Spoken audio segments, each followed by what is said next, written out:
So Abram came back from Egypt with great riches, but he was back where he started, which means the trip to Egypt for him was wasted. So Abram called on the name of the Lord from the altar to show his dependence, to acknowledge God's guidance and promises. So once again, Lot wasn't supposed to go, and they started arguing between the two groups. And it's likely that the herdsmen had to struggle over resources, which shows that sometimes prosperity can have its challenges. And that's from the Bible Hub reference. See how Abram wanted unity. He didn't want to, he gave Lot the pick of the land, not out of fear, but out of love and trust for God. A big amount of land didn't matter to a man who lived in an eternal perspective. Abraham knew whatever land he got, God would make it prosperous.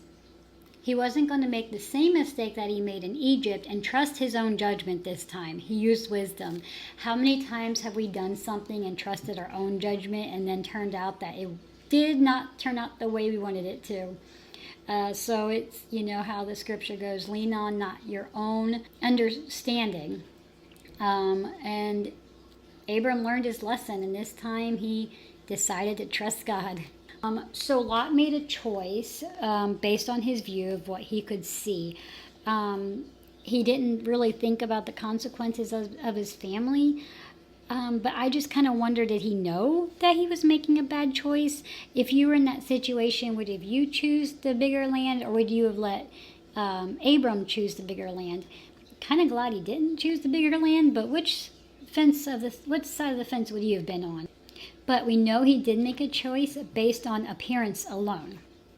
And we will read later on how he became the leader of this place. The land of Sodom being full of evil, and they were opposing God. So verse 14, the Lord said to Abram after Lot had parted from him, look around from where you are, to the north, to the south, to the east and west. All the land that you will see, I will give to you and your offspring forever. So did you notice God made that promise to him after Lot left? So God saw that Lot took the bigger land, but when Lot left, God was like, hey, this is all yours. But he had to have Lot leave before God could show him the promise. So when Abram was told that God will make his offspring like dust of the earth, that was probably a little surprising for a man his age. But Abram walked by faith, not by sight. And I have a commentary here. Abram built his first altar at Shechem near the Oak of Moreh after God appeared to him and promised the land to his descendants, Genesis 12:7. His second altar was at the hill country east of Bethel, where he called on the name of the Lord, Genesis 12:8. And now we see he built his third altar as a response to God's renewed promise. Would you have chosen the prettier land? It reminds me of a time in, I think, 4th grade when we had a teacher who had 2 boxes, and she had everybody stand in line. Which box do you want? She had one wrapped in the most beautiful wrapping, and then she had one wrapped with old newspaper. So everybody stood in the line with the beautiful wrapping paper. I did too. Hello, it's pretty. So she said, you can have whatever's in each box. So when we opened the pretty box, it had, I think maybe, I can't remember, but it was something that 4th graders would be disappointed in. But I specifically remember the ugly box had bubble gum in it. You know, the one with the yellow wrapper and the pink twisties at the end?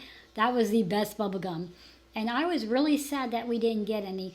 I don't remember if she ends up giving us any or not, but I do remember that specific moment. And the lesson in that was to try understanding something or looking at something before really basing it off appearance.